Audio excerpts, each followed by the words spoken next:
Cessna taxiing on the green. Expedite down to the next hard surface. Get me some speed. There you go. Go fast. This is going to be good. I got traffic on a mile final. You're following traffic ahead and to your right. High wing coming up on the threshold. Take it all the way down to the green dot. 5 Charlie Sierra, 2 mile final. A mile final, turn north, and we're going to just make you, we're going to bring you back around. Jet traffic's coming up on about a mile and a half final, runway 9 clear to land. Okay, all right, let's listen up, guys. If you're on final for runway 9, I want you to offset to the left. I got a jet that's landing on runway 9. The jet's cleared to land runway 9 if you can make it. If not, just continue straight ahead. It looks like you're going around for the jet. That's fine. Oh, we had one right in front of us, sir. Dragger. Let's see. What we got? A tricycle. Tricycle, put it down. Tricycle, put it down. Tricycle, put it down. Tail dragger. Down to the green dot, then a left turn. Short final here. You cleared land on 9 all the way to the white dot. Go down to the white dot. Find somebody to follow out here. Canard, just come to the runway, and I might have to just send you around. That'll be fine. And for the jet, you just want to stay in this pattern, or you want to go back out for an instrument approach? Stay in a pattern, Charlie Sierra. All right, just stay with me here for a minute. And my tail dragger, let's see, over the numbers, go down to the green. And Canard's going to have to go around. Canard, go around. And my high wing here over the runway, keep it airborne. You do not descend. You got a fast guy behind you. Do not descend. There you go. Keep it airborne. As soon as the guy behind you gets slowed down, I'm going to put you down. So keep it airborne.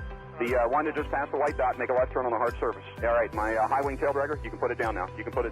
And Charlie Sierra, let me get you about a mile off. Let's see, Charlie Sierra, I lost. There you are. Make a left-hand turn. I'll try to resequence you here on the down ones. We'll see how it looks. Short final, you're clear to land runway 9 on the white dot. There you go. And the tricycle left on the hard surface and follow the flagman. Welcome. Thanks for being part of the show. And let's see, just find somebody to follow on the final, and as you get close to the runway, if it's not going to work, we're going to send you around and then try to re-sequence you. Now, who else got sent around that's not back on the downwind? The Canard? Yeah, Canard. All right, Canard, there's a Gulfstream up there that went around too. I just lost sight of him, but you're going to make kind of a left-hand turn and stay low. I think Charlie Sierra, what's your altitude? 3,200. Okay, that'll be fine. Just maintain VFR. I don't know what else is up there above you. Probably most everybody's down here, so just make a left-hand turn. We'll try to get you back here. Canard's got the jet in tight. Okay, the RV, maybe an RV-10, whatever, here on final. Keep your speed up and go all the way down to the, aim for the green dot for me. Actually, keep your speed up. There's a guy behind you. Aim for the green dot, and I'm sure that's plenty of room for you to land on runway 9. You're clear to land on runway 9. Number 2, you're going to go down to the white dot. Follow the white dot. Actually, you know what? That's 1,500 feet. You're going to land at the white dot. The spacing looks adequate here. 2 guys on final. You're kind of tight there. Keep each other in sight, and you're going to aim for the white dot. If it's not going to work, we'll come up with a plan B. We might have to send you around. The second guy behind you out there in about a 2-mile final. Are you slow enough to be able to follow that guy in front of you? You need to go around. Well, I probably shouldn't ask that because I had about 5 guys answer me, so I should know better than that. After 35 years, you would think, right? All right, so let me see. The guy who's number 1, it's number 1. What kind of airplane is he? An RV type. All right, RV type.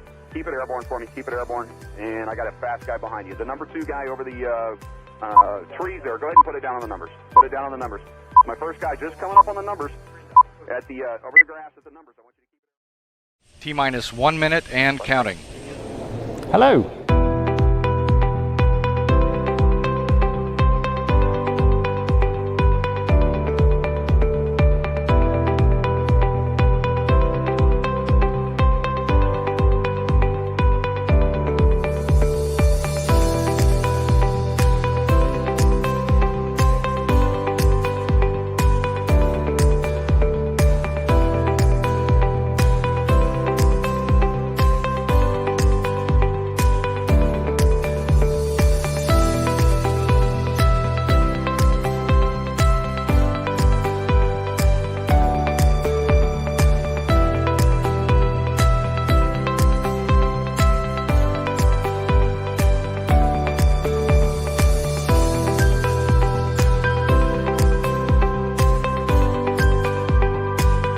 Four, three, two, one.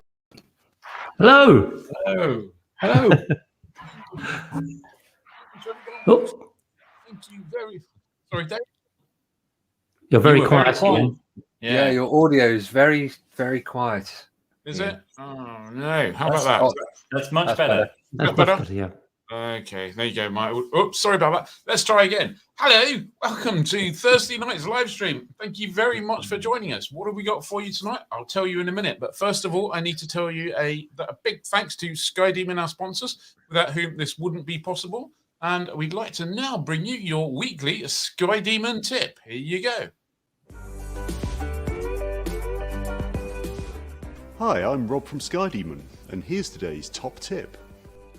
One lesser known feature in Sky Demon is the map ruler, which you can activate by doing 2-finger static press anywhere on the map like this to bring up the ruler, and then you can grab each end to move them around.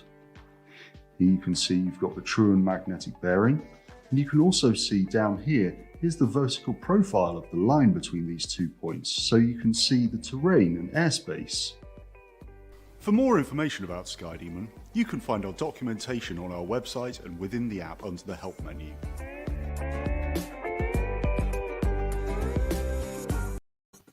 Oh, well, there you go. I never knew that. Didn't you? Oh, no. I knew you could do the 2-finger whatever it was. Well, Rob's makes it sound like an exercise, doesn't he? The 2-finger static tap or whatever.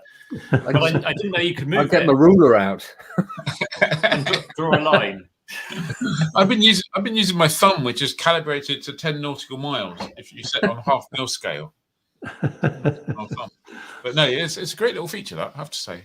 So what have we got coming up tonight? Well, loads and loads of news. There's a big news-heavy week. Some weeks we have no news. We have a meeting, we scratch around and go, what's going on? I don't know. Diddley's Squat Farm Strip School has just bought a new door handle or something, and that's the big news of the week. But this week, we've got all sorts of stuff. Sorry? We have loads this week. Yeah, loads and loads of overflowing news this week. We've got Simon coming up shortly with his weather forecast for the weekend, which I think we're all very interested in. I'm sure it's going to be uber precise on exactly what's going to happen this weekend because there's lots of stuff going on. Then we've come to the whole news. We'll trawl our way through the news, of which there's tons. Dave's got a whole load of Rat Watch stuff you need to avoid coming up. Then we're going to have a special guest appearance from Simon, who's he's got a little special thing called Who's Got the Foggiest, or I Haven't Got the Foggiest, or something like that. So just a little Simon bit in there. Then we've got, I believe, Fantasy Hangar, where we've all gone and looked for a share this week. We've trawled the classifieds. Then we got all sorts of other stuff. We got Johnny telling you it's £7.50 a day, plus Dave giving some QSY stuff and all sorts of other stuff. Anyway, feel free to join in. Thank you very much. You're more than welcome. And at this point, let me hand over to Simon, who's going to give us the weather. This might take a little bit of mouse work here. So let's get there. I'm impressed. Are you? Wow. The technology works in. Goodness me. Actually, in that excellent case, off you go, you did the forecast. As Ian says, I haven't got the foggiest.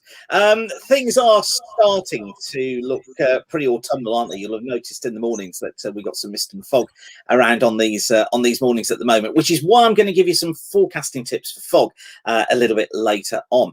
But let's take a look at how the weekend shapes up. I'm going to start with Friday because Friday is actually going to be a decent day as well. So I don't want us to miss out on what could be a decent flying day. And actually, some mist and fog patches first thing on Friday morning for tomorrow morning across sort of England, eastern Wales, across eastern and southern parts of Scotland. They're going to lift. And then actually much of Friday looks as if it is going to be a decent day for many of us. A little bit of clouds developing, probably around a 2,000 to 3,000 foot base, particularly across eastern parts of the Midlands. You see here just on the cloud ceiling forecast, these green colours here telling us that those bases are about 2,000 to 3,000 feet. Out towards the west, we've got a front though, and you see those two fronts. Look, don't worry about what the actual fronts are. I always say this at weather school, kind of just think of them as areas of cloud and of rain. Don't get too hung up on what the actual fronts are. But because we've got two together there, that means that we can have quite a broad area of rain out towards the west, affecting eastern parts of Ireland, western Scotland. May get some low cloud just coming into southwest Wales later on and into southwest England, just as this front clips in. And again, you see there that we've got much lower cloud bases. Those red colours telling us that the cloud bases could be below 500 feet in places out towards the west tomorrow. But for many areas, for most of England, eastern Wales, southern and eastern Scotland, it looks like being decent sort of day, which is why I put Friday in there in the first place. Now, this is how Saturday looks. You still see that we've got this front sort of trailing through eastern and southern Scotland, through western Wales into southwest England. This is sort of a broken feature. It's becoming weaker all the time, but it will still have some clouds shrouding the hills in those areas. And again, the cloud ceiling forecast picking up on that quite nicely. These yellow and oranges telling us bases of around 1,000 to 2,000 feet. And just looking at the other information I've got here, that kind of stacks up. So I think there could be some cloud just covering the hills of western Wales, southern parts of Scotland. But again, I think for much of England, I think here we're going to find morning mist and fog.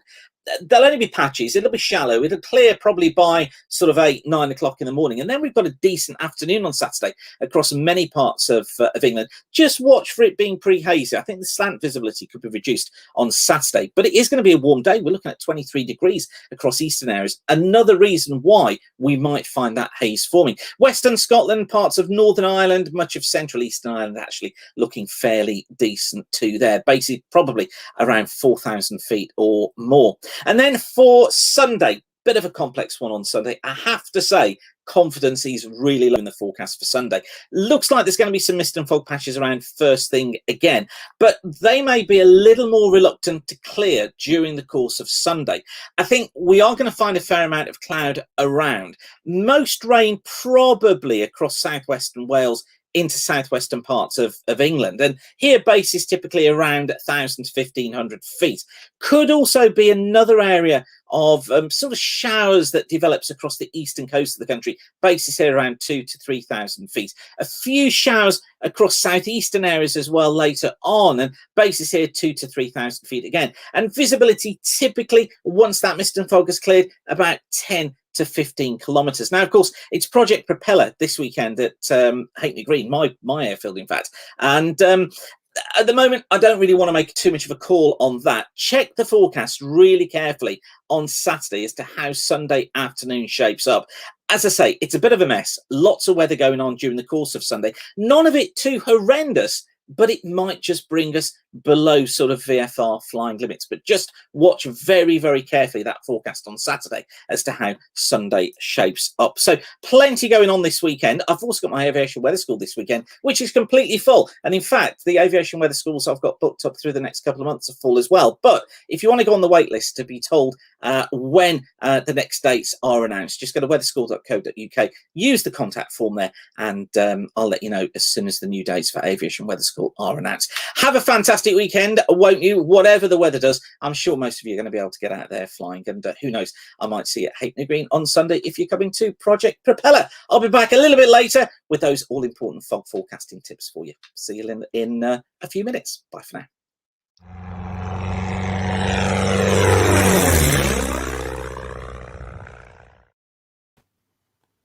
Hey, there you go. That's a bit better. I was trying to reverse Simon round there, trying to get Simon small and the weather chart big, but for some reason it wouldn't do that. So I'm not having a great IT night tonight. It's not being super slick. We got there in the end. So I think it's probably time for some news, because we have got a shed load of news. To be a little bit, I was going to say there. So off you go, Dave. Give us some news. Well, the first story is one that just popped out this afternoon. It's been a really busy week for news, but this one just slipped in.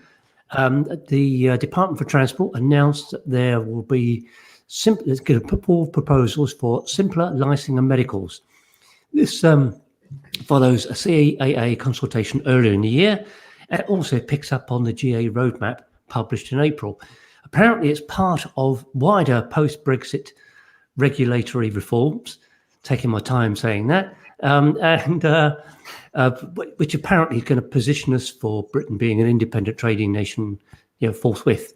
There's not a lot of detail so far being released, but you might be able to squeeze a bit more out on Monday, Ian, because you're going to talk to the man himself, aren't you? Who's still in a job. Apparently so, yeah. If you remember, if anyone watched the interview with Grant Shapps at the LAA rally, but during that interview he said, I'll invite you in and you can tell us about deregulation and stuff like that. So there's a meeting that found out today that meeting is now taking place Monday. It's a virtual meeting, which is just as well because I'm not in the country. So that'll make that happen. So that I'm looking forward to that and see what happens. I did actually, when I got this kind of press release from Department of Transport today, but talking about all that stuff that you're talking about, and best country in the world for general aviation, and we're going to review all the law, and we're going to set up a commission, etc., etc. We're going to simplify this and simplify that. As you say, a bit short on detail. And so I kind of thought, well, let's ask them a question anyway. How are we doing on timescale? And it's a bit short on timescale detail as well. So they said, we'll let you know forthwith, or no, not forthwith. We'll let you know at some stage. So at the moment, good intention, not very much detail, not very much timescale. Well, who knows? Maybe it'll all be done in the next 2 weeks. But Robert Courts, the aviation minister, who's also still in a job, did say, I want the place UK to be seen as the best place in the world for GA. That's right. That's right. So, well, I mean, I think pretty much everyone wants the UK to be seen as the best place in the world for general aviation. I'm not sure anyone actually believes that we'll get to be the best place in the world for general aviation. But you know what? If we get a significant portion of the way there and make some great steps towards it, that'll be just absolutely fine. I mean, become the best place in the world for GA, even better. But you never know. So let's hope so. That works. Ed, moving on. Another story. Yes. So the CAA, you may have been aware of the CAA Virtual Voyage. They ran one of these a while ago. They're actually going to run another one of these, taking place on the 6th, 7th, and the 11th of October. 70 minutes of interactive discussion with the CAA, and that includes a 20-minute live Q&A at each event, and it's running between 4:30 and 6 p.m. on those dates. We're involved with the very first one on the 6th, and Ian is hosting a 20-minute live Q&A with Sophie O'Sullivan, who's head of general aviation and the remotely piloted air systems unit.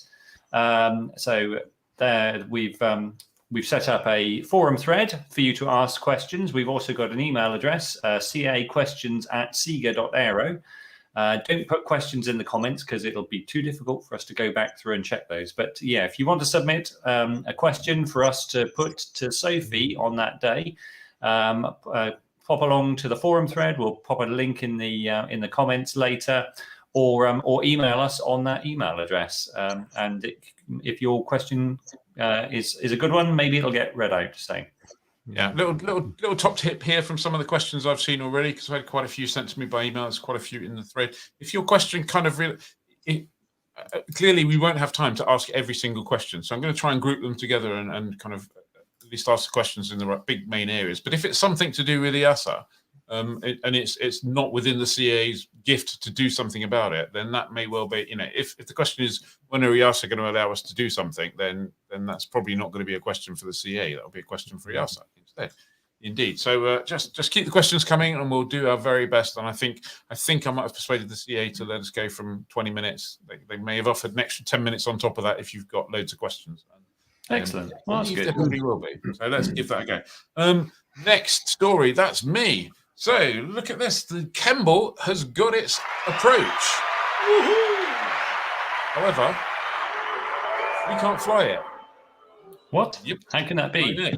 I know. Because the best place in the world for general aviation has a fantastic RMP approach into an airfield without full air traffic. It's just so revolutionary for the UK, not revolutionary for lots of other places in the world, but we'll take that as revolutionary. Unfortunately, we can't fly it because the CAA have got all sorts of kind of requirements, and you kind of have to sterilize the ATZ for probably, around an hour around the movement just to make sure some pesky thing doesn't happen. I did speak to Kemble, and I have a huge amount of sympathy. They have been through all sorts of all sorts of effort, and have put in, along with other people, some who are watching tonight, I believe, a whole load of stuff to get this RMP approach approved. So well done. And they kind of, I imagine they'll be under the spotlight of the Civil Aviation Authority for at least the next year. So it's kind of baby steps. And the hope is that gradually the United Kingdom will be dragged into somewhere around the 18th century as far as instrument approaches are concerned, and we'll be able to fly them ourselves. So let's hope that's the case. And frankly, I will be one of the things I intend to talk to Grant Shapps about if I get that opportunity on Monday, is the fact that this is just unbelievably ridiculous. We make airfields spend huge amounts of money and wade through extra thick molasses to get an approach that is all but unusable for most of us. which is just bonkers considering the amount of approaches that work like that in the rest of the world. So, come on, CA. Question. Does the fact that we're no longer participating in the EGNOS project and there's therefore no LPV guidance, does that affect this approach? No, this wouldn't have been an LPV approach. So the LPV gives you the kind of safety of life guarantee for a precision approach, a three-dimensional approach, 3D approach, if you like. These are kind of 2D approaches, so it doesn't affect that approach, right? Although, some might say that it's pretty embarrassing if you want to be the best place in the world for general aviation, and not that long ago you threw away the signal that gave you precision approaches, satellite-based precision approaches. I would agree with that. It's bonkers. It's mad, but it's well, I think we can probably all figure out why it was done. But it was just stupid. So anyway, there you go. Kemble, great news. We need to be able to fly it. Come on. Yeah. Johnny. Sort it out. Johnny. Yeah. So if you've had any kind of licensing issue, or you've been involved in an infringement and you've been dealt with harshly by the CAA, there will be a new panel set up whereby you can actually sort of complain about the CAA. This has been set up, or going to be set up, by the DFT. And it's a very good thing, but you will still have to go through a 2-stage internal CAA process before you can get to this new independent panel. And if that kind of thing sounds vaguely familiar, someone we know suggested this kind of idea about this time last year, didn't they? Absolutely. Our very own Ian. Yeah. So basically, this new panel will be able to review complaints made by individuals and this is where they add, cases meet a certain threshold. So in reality, it's not going to be everybody that's got a minor peeve about the CAA. It's going to, you have to meet some sort of requirement about it, but it will cover licensing, certification decisions, airspace infringement, as I said, if you've had your license suspended. But ultimately, apparently, in the press release, the CAA will retain its position as the ultimate decision maker. So we'll see what happens with that. Mm-hmm. Yeah, it's like how can you turn something good? I mean, basically, I wrote that thing ages ago. Well, almost a year ago now, because there was a whole load of people getting into all sorts of issues, and trust had pretty much been lost with the CAA. There were plenty of people who were going and saying, I'm not even going to turn my transponder on, which, for the record, is a dumb thing. Turn your bloody transponder on and keep it on. And so the CA needs some independent oversight for this kind of thing. So they came, at least, and a whole load of people, I think, probably came up with that idea as well at some stage along the line. But anyway, regardless of how we got there, for it then to be slightly watered down with, okay, well, it's got to go through this, it's got to go through this, and then it's got to go through that, and we're not actually maybe looking at the decision, we're maybe just looking to make sure the process was followed correctly, and the CA sticking, you go like, oh, God. So it's a little bit like some famous footballer whom I know nobody, so let's just assume it's Bobby Charlton or someone like that, or Bobby Moore, running along the field, doing that solo break, gets into the penalty box at the other end, turns around and gives it an almighty kick straight back into his own goal. Well done, yeah. That's probably not what it's supposed to be like, but let's give it a chance anyway, shall we? Okay. See what it's like. So let's move on to something slightly less contentious. Last night, I was lucky enough to go to the RAF Club to the Dawn to Dusk Awards. There you go, sponsored by Pulis. Fantastic award, been running 50 years. Lots and lots of royal patronage over the years and everything. So I'll just give you a quick run through of the winners, and I'll put a picture of the winners on screen while we're there. So first prize was the Duke of Edinburgh Trophy by Fiona and Angus McCaskill. Second prize, the Coventry Trophy, Chris Bullock and Lee Wilson. Third Tiger Club Trophy was a joint thing with Ruth Bridges and Charlene Benn and Jonathan Stampany and Butterworth.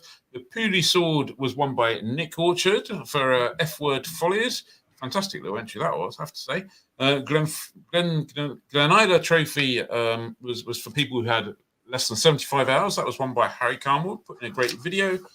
Icarus Trophy solo entry was run by Nick Orchard again for F-Word staff. Long distance medal, Mike Roberts and Nick Rogers. The Bonnie Trophy, Amy Whitwick. Family Award, Fiona and Angus McCaskill again. Best Video Award, Jill Coates and Robert Green. And commendations for Pedro Riposo, Harry Carmel. So there you go. And here are the winners for their Guinness Awards, presented by that chap on the left, Mike Ling. Absolutely stonking evening. Thank you very much, Sebastian. I was lucky enough to be invited to be one of the judges, and it's just fascinating the amount of work that goes into planning the flight, flying the flight, and then building the log for the flight and the entry. Just a huge amount. If I was ever going to enter, it would probably arrive on a little bit of a scrap piece of paper. And as has been pointed out, we have one of the winners in the comments tonight. As Paul St. Cooper says, well done at Nick Orchard. Nick is in the comments, so well done, Nick. Yeah, well done, Nick. That was 2 awards for Nick. Nick was walking around with a huge sword. That'll affect the weight and balance on a champ. It will, absolutely. Dave. So the next story is about Pilot Careers Live. This is an event that we've run for several years. It's coming back. The next one is going to be in London at the Sofitel Hotel at Heathrow on the 6th of November. You may remember that we had to cancel Pilot Careers Live over the last couple of years because of the pandemic. So this is our first step back into organising a live event. We've taken all sorts of precautions. We're going to have 2 sessions, one in the morning, one in the afternoon, so that we can maintain social distancing. And there will be some other anti-COVID measures taken as well, as we are told what to do. You might ask, why are we doing PCL at this time when the airline industry is not fully recovered, but is in the process of recovering? One reason is because we get inquiries all the time from pupils at school, asking how they can become a professional pilot. What's the way into it? So we answer those questions, but quite honestly, PCL is the best source of information that they can find, because we have all sorts of seminars. There's all the other pilots going through training to talk to. It's a great place to find that. The other thing we kind of figured is that it takes 2 years minimum to go from 0 to ATPL. It takes other people longer, especially if you're going by the modular route. And some airlines have already started to recruit. So by the time 2023, 24, 25 comes around, who knows what state the airline industry is going to be in. No one can predict that far forwards. So we just have to get on there. And with Pilot Careers Live, we're just presenting information for people. It's as simple as that, really. Yeah, the whole ethos is really, there's no one answer that suits everybody. And the whole ethos is really to try and equip people with all the information they need to take kind of well-informed, smart decision for their own personal circumstances. And the best way to do that is to spend a day, or in this case, either a morning or an afternoon, talking to all the people coming to the seminars. And if you don't want to come at all, you can also buy tickets for the virtual version, which will stream all of the seminars and have some extra bits and pieces on it. So wherever you are in the world, you can watch the virtual one as well if you don't want to come to Sofitel in London. There you go. So we look forward to seeing you there one way or another, as it were, if that's your thing. Ed. Yes. Some first flight news. So yesterday, I think it was yesterday. Yeah, it was. Rolls-Royce shared photos and video from the first flight of their electric XL aircraft. This is the aircraft that they hope they'll use to break the world speed record and move that beyond 300 miles an hour. The aircraft, which is based on a Nemesis NXT and carries the name Spirit of Innovation, flew from Boscombe Down and flew for a total time of 15 minutes. Rolls-Royce said it marks the beginning of an intense flight testing phase, and they'll be collecting valuable performance data on the aircraft's electrical power and propulsion system. The XL team includes Gloucester-based Electroflight, really great bunch of guys there, and motor supplier YASA. So well done to everyone. And I think we've got the video, haven't we? We have got a video. So if you want to talk over your video, don't forget you'll have to unmute yourself while it's playing. Aha.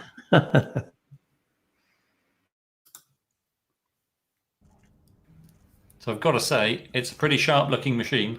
Yeah, it looks squirrely. It is at the moment. Yeah, I spoke to a French chap who flew one of those with a diesel engine in at Reno a few years ago. Yes, and he said it was one of the hardest aeroplanes he's ever flown. Yeah. Interestingly, you see the gear go up on that, and I don't think they would have raised the gear on the first flight. So I reckon that they've probably flown it at least twice. Yeah, I think you're probably right. It looks like it lands pretty fast. I've heard a rumor that it's 120 knot approach speed. Spicy. Blimey. Yeah. That's nerves of steel. That's faster than any Luscombe you've ever flown, Dave, will go, even downward, wouldn't it? Yeah. Well, motorbike's faster than that. Ooh. In controlled condition. Very exciting project, and I think they're hoping to start looking at challenging the speed record thing later on this year. So obviously not a lot of this year left, but hopefully soon. There is a point. Yeah, there is a point to all this beyond just going for the speed record, of course. That power propulsion system, they hope to sell to people making eVTOL, electric vertical takeoff and landing aircraft and regional airliners and things like that. So it's got a serious purpose beyond just breaking a record. Talking of electric stuff. Yeah. Oh yes. Oh yes. I'm next, aren't I? With electric stuff, more electric stuff. More electric stuff. So this is about Old Buckingham, which is a lovely airfield in Norfolk, has gone electric. It's got its own electric charging point for aircraft, solar powered, and it's all part of what's called the NunCats project. And you can see the NunCats electric Zenith in there, presumably getting charged. The aircraft has yet to have its first flight, but it has started, and it was shown at the Old Buckingham Air Show last week, I think. So apparently the charger can also charge other aircraft, such as Pipistrel, and vehicles too. So that's well done by you're laughing at my pronunciation again, aren't you? But the next story is also about Pipistrel, because that's another charger. And this is a mobile charger, which you can see on the right there. It's been approved by EASA. Now, it's important that EASA approves a charger because a certified aircraft like the Pipistrel Velis Electro can only be charged by a certified system. Being produced by a Swiss company called Green Motion, and they can now sell it around, to anybody who wants it, basically, in Europe, I should say, in Europe. Excellent. Just add it to your free phase power supply. That's it. Well, apparently it can run. No, apparently it can run from a normal plug. I'm not quite sure how that works, but probably takes quite a long time, I suspect. Yes. Yeah. Well, they've just plugged in that Rolls-Royce thing now, and that's why next flight's in a couple of months' time. Good, Johnny. Are you going to tell us about a helicopter, or are we going to? Yeah, no, I'll tell you quickly about a helicopter. I've put a picture on, so I'll just click that. Oh, there we go. Yeah, so this is the Ingenuity helicopter, which is on Mars. Then basically, it's outperformed all the previous sort of estimates of how long it would last. It was supposed to fly 5 times, and they've now completed, I think, 13 flights. Wow! And NASA have basically extended the mission indefinitely, so they'll just keep flying it until it, for whatever reason, packs in. But yeah, somebody said it's just working so well, and it's doing better on the surface than expected. It's handling higher wind speeds than they ever thought it would. So good news from another planet. What happens when they get to the 50-hour check interval? I guess you have to basically create yourself an account on the CEA customer portal, and then you have to request an extension. By that time, Mars would have melted. Yes. Right. Yeah. Next. Ed, tell us about some video. Yes. So if you're missing the LA rally already, obviously 2 weeks ago, the good news is our LA rally video content, all of that is now live on YouTube. So we've got videos of Ivan Shaw's amazing ISA 180 Seeker, where we chat to him about the first few flights of that. Anne Hughes talks about the project to restore the prototype Beagle Pup. Graham Smith from Sprite Aviation on the new KFA Safari kit plane. We really like that. Plus a chat with Harry Lees about his brilliant Garmin panel in his RV12. A 75th birthday catch-up with Sebastian Pooley. Plus Ian asking Grant Shapps hard questions about the work to make the UK the best place for GA.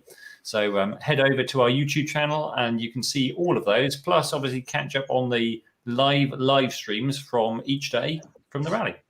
The first one of which we didn't have the sound cracked, so I apologise for the sound quality. It was a bit shouty, but we were trying to talk to there anyway. We got it sorted for day 2 and 3.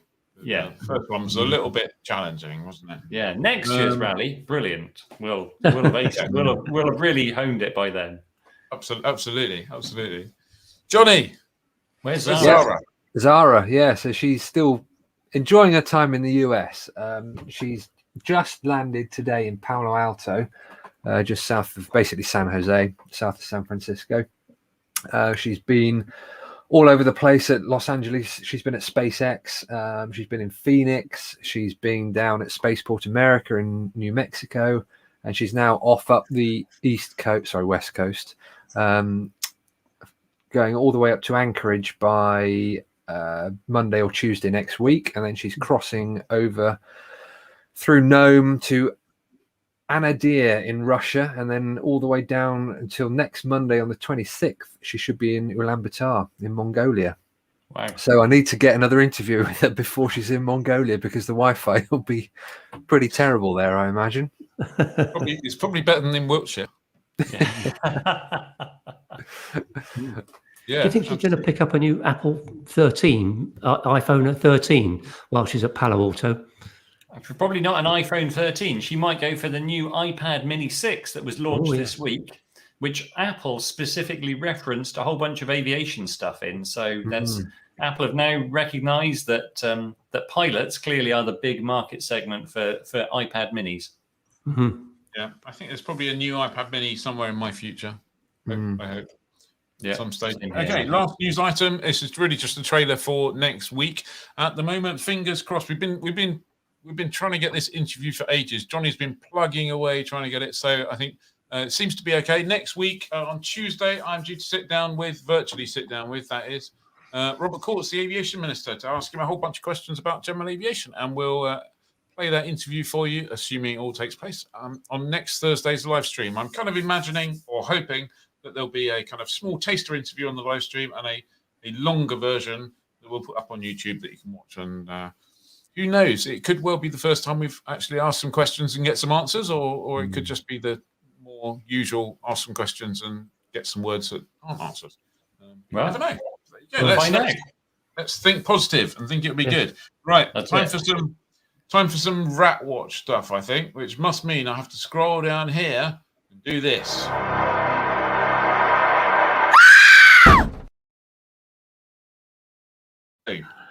Dave. Right. So the rats this week, the big one is going to be the 17th, 18th and 19th of this week. That's Friday through to Sunday at Duxford for the Battle of Britain Air Show.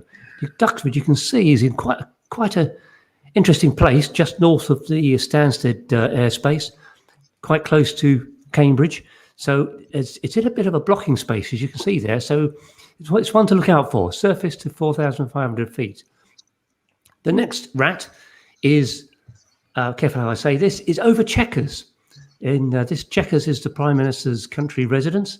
And if you happen to be flying over Buckinghamshire and look down and see this, mate, you're in trouble. Because there's a rat over the top of Chequers on Saturday and Sunday.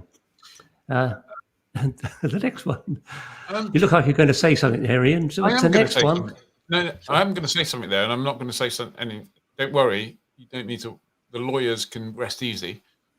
That's this Saturday and Sunday, isn't it? 18th and 19th. Yes. Yeah. And it's relatively near Wickham. Yep. Yes, private flyer. Isn't private flyer on at the same time? It is on the 7th. Yeah. Saturday. Friday and Saturday. Yeah. Friday and Saturday. So if you're flying into private flyer on Saturday or flying around there, then exercise caution. Yeah. Yes, absolutely. Sorry, I didn't mean to interrupt. I think that's on. It's under the circuit. Actually, it's pretty close to the circuit for Wickham. Anyway, so what else? If you're up in Scotland, there's Exercise Dynamic Mariner and Joint Warrior. This is not a rat. It's going to be advised by NOTAM, but it's a military exercise going on. Quite a big thing involving ships and aircraft and probably people on the ground as well. Now, it's not rats, but there are some TDAs. There's a whole lot of TDAs out there. So I'm just going to pick up on 3 of them at the moment. you do need to check before going flying because they're everywhere at the moment. Till the 15th of October, the Sky Guardian, this is the big drone being used by the RAF, tested by the RAF. It's operating from Lossiemouth and Waddington. Till the 23rd of November, there's one as a TDA from Portsmouth to the Isle of Wight, taking this strange dog leg around. It's not very high, surface to 400, but you just need to be aware of that, particularly if you're thinking of going into Leon Solent. The next one, the final one, is till the 24th of November. And Before this you is move on, what? Before you move on to that one, there is some surface to 400, but there's also some surface to 750. Well, yes, so there is just other over bits as well. So just have a look at yes. those. Presumably that's to miss a bit of high ground over the Isle of Wight. Yes. Those drones, pesky drones. Yep. So the next one, final one, is Cranfield, which is going to be operational until the 24th of November. This is surface to 800 is the highest bit. Again, in a quite awkward little space, but you shouldn't really be that low. But it's just, you can see a bit of the Luton, I guess that must be. Can't see. It's Luton Class D. And it's quite close to, quite close to Cranfield and quite close to Old Warden as well. Yep. Cool. Well, thank you for that. I think it's time to head. After all of that heavy stuff, I think we need to bring Simon back. See if we can bring this back. Some foggy wisdom. There you go. How about that? Can we do it like that? Yeah. I'll move Simon to the top. There you go, Simon. You're at the top now. Oh, but you're muted. Oh, hang on. There we go. There's that. That's much better. Yeah, I was saying I feel so important now. I finally made it to the top. I can't believe it. Yeah. I'll have to get the kids to come and watch. I was basically just going to have a chat about fog. Last couple of days, I've had a couple of pilots talking to me on the phone, just saying that they find fog just this mystery when it comes to forecasting. So I thought what I'd do is just have a chat with you really about fog now that we've got these autumnal warnings coming up, and we're going to be thinking, of course, about night flying again pretty soon, aren't we? So I thought just what I'd do is just show you a couple of things that I teach to forecasters about forecasting fog and what to look out for. So these are my sort of fog forecasting tips, and particularly going into this weekend and into next week, we are going to have some warm days and some chilly nights. Whenever that happens, that's always one of those sort of flags that should go up and say, well, there's risk of fog forming in the evenings and in the early mornings as well. And just something to note with early mornings too. I noticed somebody flying overhead here at about 8 o'clock this morning. We were in sort of 15 to 20 kilometer visibility at about 7 o'clock this morning, down at 600 meters by 8 o'clock, because fog had developed. And that's just an important thing to notice. At this time of year, the coolest time in the morning is about 30 minutes after sunrise. And of course, those of you doing early morning flying, that may just fall into that particular zone. So just beware, if you've got a temperature and a dew point pretty close together on the METAR, particularly during that early morning period, and it's not foggy, don't just make the assumption that that's the way it's going to be. Just check before you're flying, look out for shallow fog forming just at the very surface. You'll see visibility just starting to decrease, often a few wisps just coming off the grass, a sure sign that fog could be forming. When that happens, it doesn't last very long. The average for that sort of fog is around about 15 to 20 minutes. So probably best go and grab a coffee if the cafe is open. And the other thing to notice as well is that don't fall into the trap of thinking that winds need to be calm for fog to form. The best wind speed for fog to form, it loves wind speeds at about 4 to 7 knots. So if the wind speed's forecast to be in that zone, or again, if it's sort of early evening or early morning, and you're looking at wind speeds between about 4 and 7 knots, that's something else that should flag up to you. There is a higher chance that fog can form. And then just finally, ridges of high pressure. particularly during the evenings. These are these little N shapes in the isobars that cover the UK, and very often they sort of indicate clear skies for perhaps 12 or so hours. They allow temperatures to fall, winds to fall light into that 4 to 7 knot category, and they can aid the development of fog as well. Now, of course, there's loads more than I can tell you about, but I think for pilots, just keeping that in the back of your mind of little things to look for is really key. The most important one for me, and the thing that catches most people out, are those wind speeds. Look for 4 to 7 knot winds, not calm winds, and they are the key to forecasting fog. I just thought I'd show you that. Thank you very much. Very useful. I mean, I've lost count of the times I've got up in the morning, looked out the window, and it's been like an absolutely beautiful, clear day. And then you go make a cup of coffee and have your breakfast, and look out again, and it's all gone foggy. And so, what is going on? Yeah. Has anyone departed from somewhere, turned around and looked at their departure base and gone, "Where's it gone?" Is this the point where I do that as well? Because I went up with mine. It did reappear, but I have experienced that once. Yeah, and it will happen. Of course, what you've got to think is that during the early mornings as well, you might start off with a flat, calm wind and no fog, but then as the sun starts to come up, so the temperatures start to come up a little bit. As that happens, the wind speed starts to increase, the air mixes, and we get that 4 to 7 knot wind speed developing. And of course, that then leads to the development of fog. So, you know, it's really hard to say, oh, yes, that's definitely going to happen. But I think it's just useful to know that, you know, those sort of speeds, these sort of tips increase the chances of fog occurring. I should say this is radiation fog. So this is classic radiation fog, you know, the stuff that forms in the mornings and in the evenings. This isn't the advection fog, sort of sea and coastal fog. This doesn't apply to that because different processes are underway for that. But this is radiation fog that many of us will experience through these autumn and winter mornings that are ahead. There we go. Adrian Norris has the solution. He says, "You all get up too early." Too right. Absolutely. Oh, and just one more thing. What I think, and I'll stop. I promise. The other thing is when you hear on TV and radio forecasts mention of fog, as far as civil fog is concerned, that's only mentioned when visibility is below 200 meters. So otherwise, they'll mention mist on TV and radio.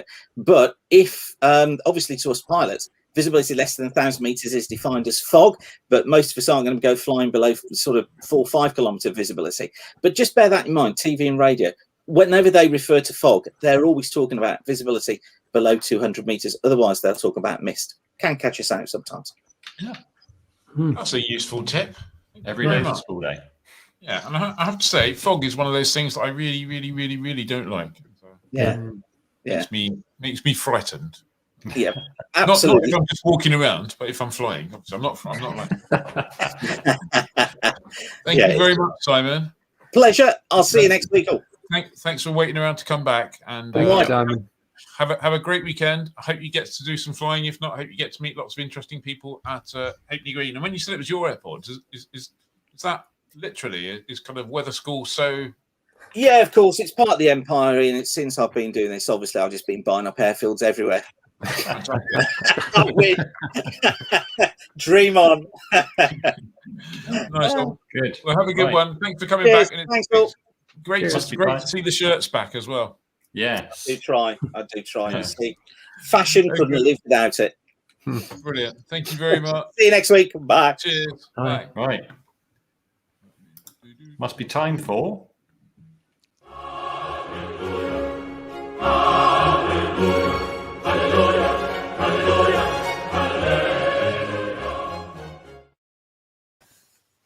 There you go. Excellent. It is time for. Just gives me time to scroll to the right place.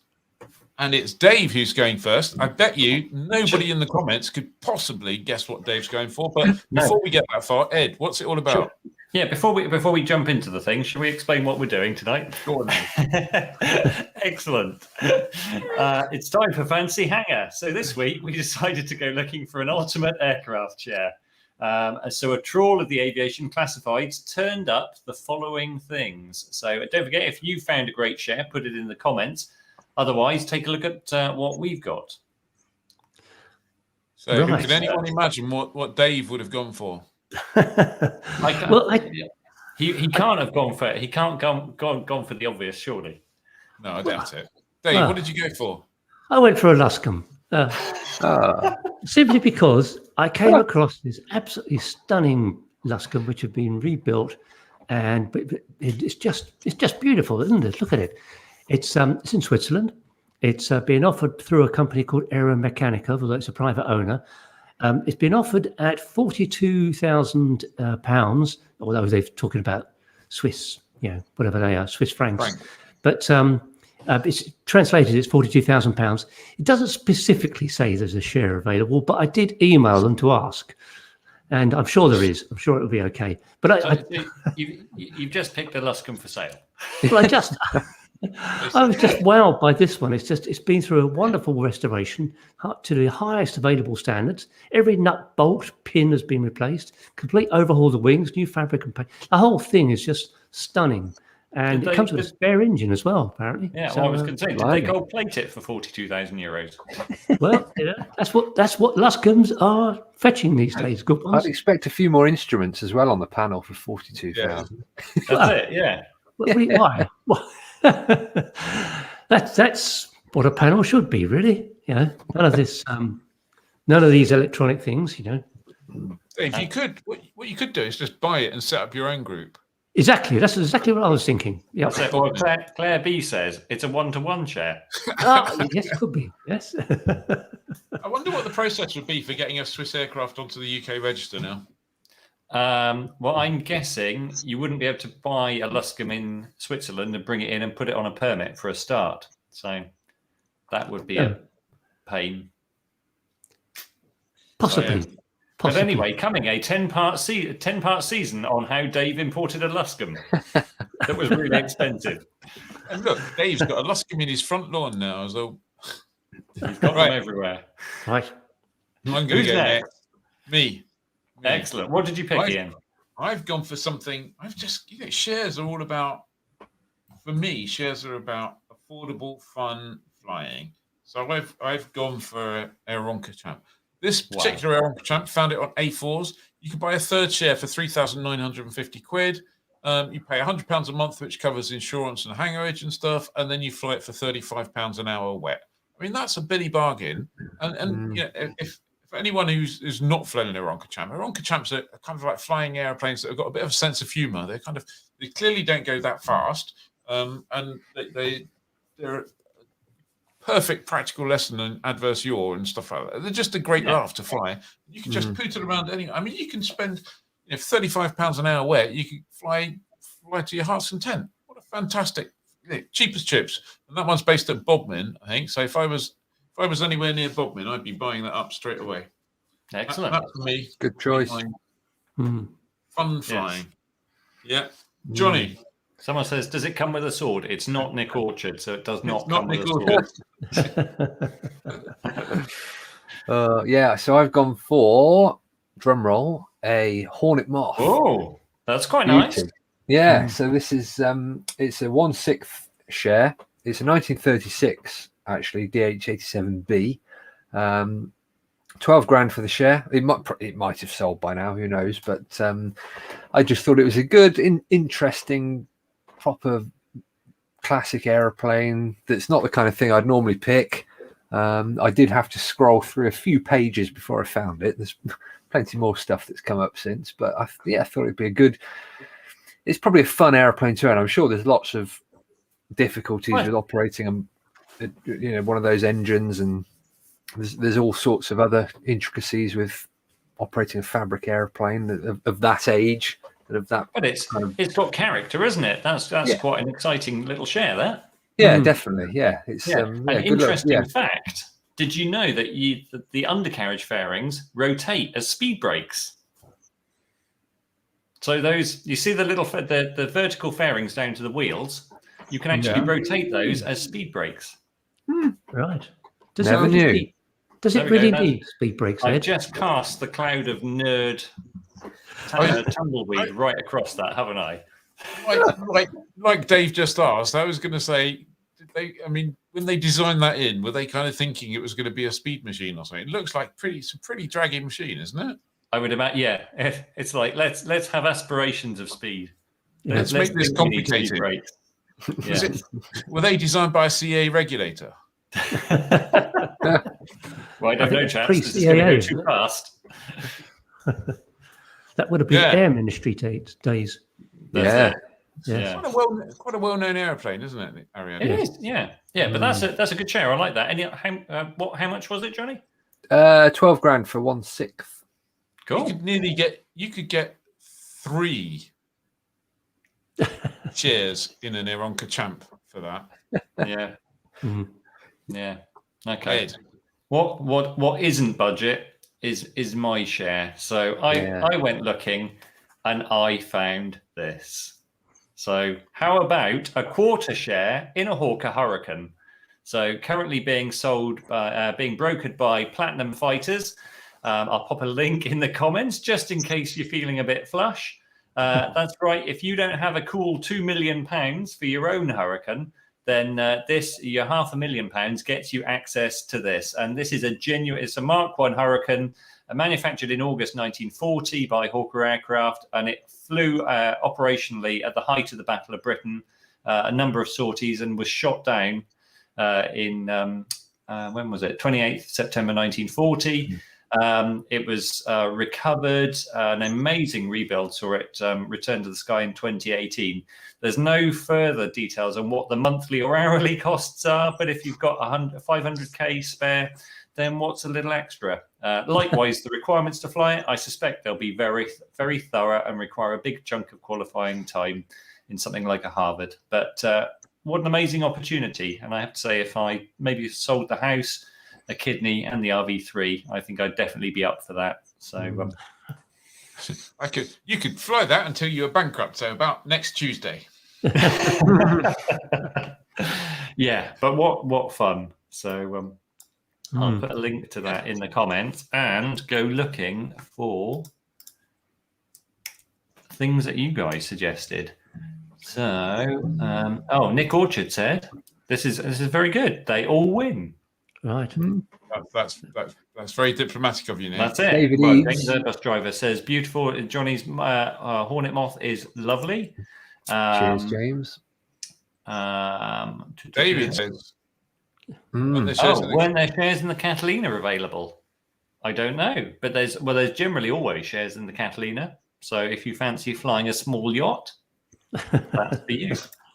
Andrew Kennedy says Ed wins. Thank you, Andrew. Here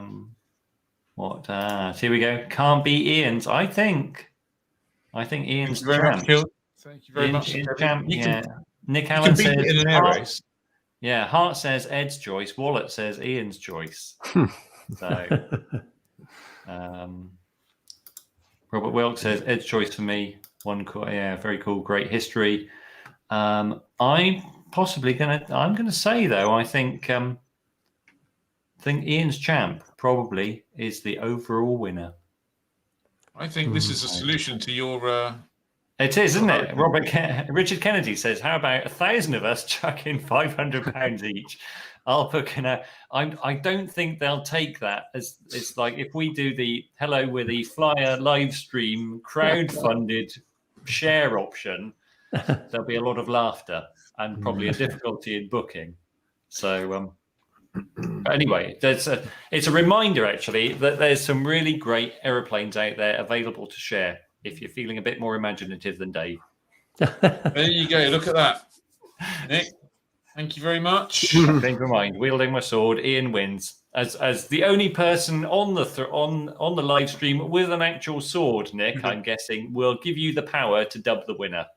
There you go. Thank you. We need a video, don't we, of Nick with her sword? Why do I sense that this will somehow happen in the future? Good question. Well, there you go. That was a bit of fun, wasn't it? So what have we got now then? Let's go back here. Johnny, it's got to be you. Oh, no, I'm getting ahead of myself. Dave, back to you. Right. Events. So it's a busy weekend again. So I'm going to rattle through these. Friday and Saturday, there's private flying at Wickham. We've already mentioned that a bit. on Saturday, there's a lot of events on Saturday. Cambridge Microlight Club having a fly-in at Sutton Meadows. The Friends of Barton Flying is up in Manchester. Headcorn is having a Meet the LIA Day on the 18th. Apparently, they've got something going on the next day as well, but not quite clear about that. We've just learned, literally about an hour before we're going live, that Cotswold Airport is having a Battle of Britain flying on Saturday.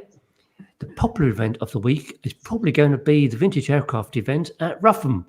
Apparently, according to Andrew Caldicott, who was in the comments earlier, apparently 70 plus aircraft or people have booked in PPR for both days, but slots are still available. So it looks like being a good one to go to.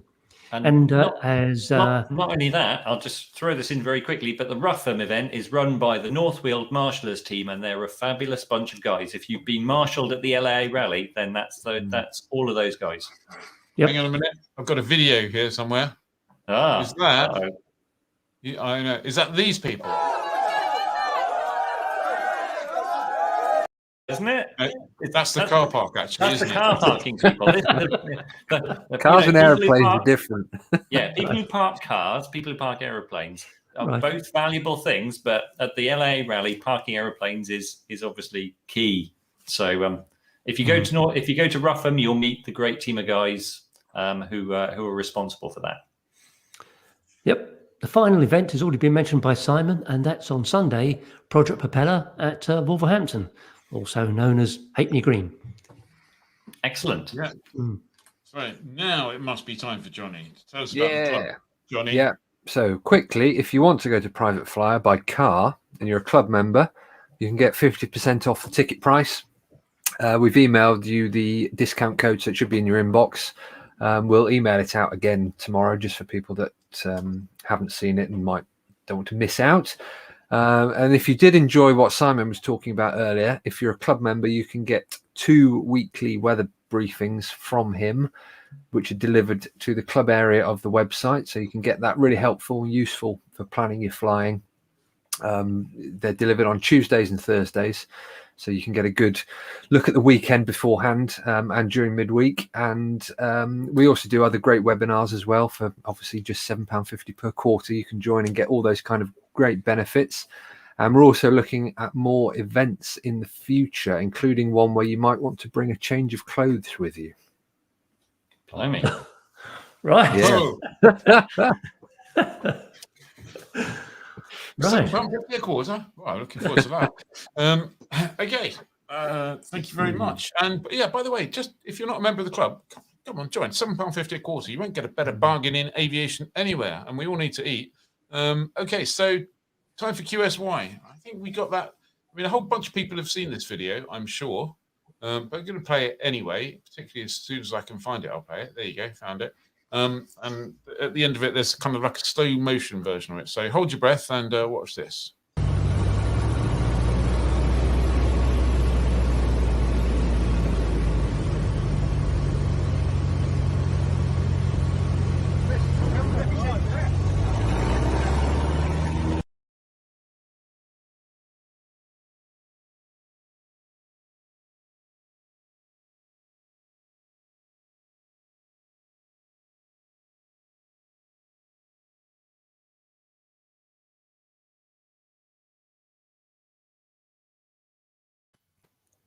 That was surprising.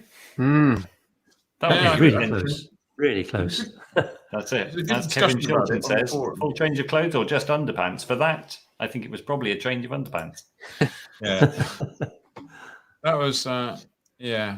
There's discussion on the Flyer forum about it, and Ricardo, who's a regular on the forum, posted that I think it's currently under investigation. I noticed that some of the tweets and retweets had the originals removed for some reason, but you know, people, it's social media. When stuff gets out there, it's very difficult to put it back in the bottle, and that one's out there an awful lot at the moment. So but lucky there was no collision there. Yeah, very lucky there was no collision. That's just doesn't bear thinking about. Yeah. When you want to tune in and just get a little kind of peek at how we prepare this. It is prepared, honestly. Next Wednesday afternoon, there's just a little bit that you can either watch live or later on. It's just a short 20-minute kind of insight kind of thing. And then next week, obviously, we'll be here at 7:30 as usual. We look forward to seeing you then. If you're going to fly this weekend, have a safe flight. And if you're going to be at private flight, unfortunately, we won't. I'm not around, all sorts of other reasons. But we'll see you next Thursday. Thank you very much, and goodbye. Bye. Fly safe, everyone. See ya. Hang on a second. I've got a special slide to put here for the end. Oh no, where's it gone? Just like pros. Just like pros. It's gone. Where's the Luscombe? Yes, put the Luscombe up. There you go. Put the Luscombe up. Okay. Good idea. Thanks very much. See y'all.